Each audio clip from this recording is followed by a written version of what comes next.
कि एक मुद्दत बाद लिखी नज़्म मैंने और नज़्म में तुझे लिखा, कि एक मुद्दत बाद लिखी नज़्म मैंने और नज़्म में तुझे लिखा।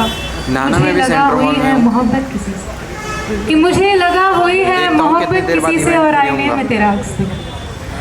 तुम लगे अहम अहम मुझे, कि तुम लगे अहम अहम मुझे और फिर मैंने फिजूल ये सारा शहर लिखा। मैं जी चुका था मरा हुआ दौर कई दफा, मैं जी चुका था मरा हुआ दौर कई दफा और फिर तू कब्रिस्तान में जिंदगी सब। मुझे शौक कहाँ था बारिशों का, कि मुझे शौक कहाँ था बारिशों का, तुझे देखा मैंने फिर मौसम।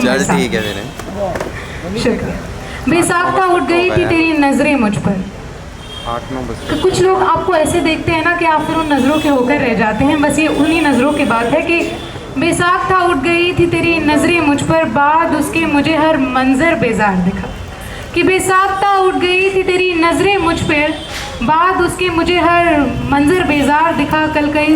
कल कोई सरे बज़्म शायर कह गया मुझे, कि कल कोई सरे बज़्म शायर कह गया मुझे, फिर मैंने खुद को फारिहा और तुझे जॉन लिखा।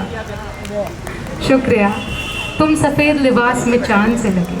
जब आपको कोई पसंद आता है ना तो आपको पता नहीं आप उसको कैसे कैसे मेटाफर्स के साथ जोड़ लेते हैं कि तुम सफ़ेद लिबास में चांद से लगे, तुम्हें स्याह में देखा तो रात का आसमान लगा। कि तुम सफ़ेद लिबास में चांद से लगे, तुम्हें स्याह में देखा तो रात का आसमान मिला। मैं तुम्हें फिर मिलूँगी अमृता की तरह, कि मैं तुम्हें फिर मिलूँगी अमृता की तरह। मेरी अधूरी कहानी को तुम में अपना इमरोज़ देखा। और सुनो बाज़ दफ़ा मैं रहती थी सवालों से, कि सुनो मैं बाज़ दफ़ा रहती थी सवालों से, तुम फिर यूँ आए कि तुम्हें मैंने अपना हर जवाब लिखा। और फिर जब जब मुझे लगा हुई है मोहब्बत किसी से, कि जब जब मुझे लगा हुई है मोहब्बत किसी से, मैंने लिखा, हाँ लिखा, तेरा नाम बेतहाशा लिखा। बहुत बहुत शुक्रिया आपकी ज़रा नवाजी के लिए, बहुत बहुत शुक्रिया। और हमारे कलाकार तैयार हो गए होंगे तो एक बार जोरदार तालियां अन्ना के लिए। छोटी बच्ची के हौसले बहुत बड़े हैं तो तालियां भी बहुत ज़्यादा होनी चाहिए।